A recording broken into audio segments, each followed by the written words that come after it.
আজকে একটু পরে বৃষ্টিটা শুরু হলো, না হলে হয়তো আজকের দিনে খিচুড়িটাই বেস্ট ছিল, কারণ যে পরিমাণে বৃষ্টি হচ্ছে। তো অগত্যা যেহেতু আমাদের ভাত ডাল এবং তরকারি রান্না হয়ে গেছে, তো আমি এখানে মাছটাও করে নেবো। আমি কড়াইতে একেবারে মাছটা নিয়ে নিয়েছি, এটা নুন হলুদ মাখানো রয়েছে। এখানে তারপরে পেঁয়াজ কুচি দিয়ে নিলাম, কেটে রাখা বেগুন নিয়ে নিলাম, আর কেটে রাখা আলু নিয়ে নিলাম। এবারে কালো সর্ষে বাটা একটু নিয়ে নিলাম, আদা রসুনের পেস্ট অল্প দিয়ে দিলাম, আলু আর বেগুনের জন্য পরিমাণ মতো হলুদ আর নুন নিয়ে নিলাম। সর্ষে বাটার সাথে লঙ্কা বাটা আছে, সেই জন্য অল্প একটু লঙ্কাগুলো নিয়ে নিলাম।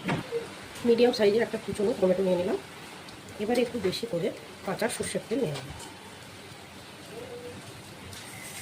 অল্প একটু মশলা ধোয়া জল নিয়ে নিলাম। এবার এটাকে ভালো করে আমরা মেখে নেব।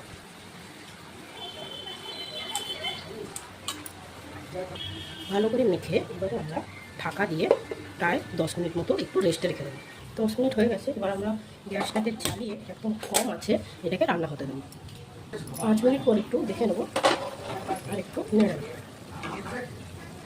বেগুনের থেকে জল বেরোচ্ছে, এটা আমরা একদম শুকনো শুকনো নামাবো। তো একটু নেড়ে আবারও ঢাকা দিয়ে দেবো, এখনও বেগুন সেদ্ধ হয়নি, বেগুন আলু কিছুটা।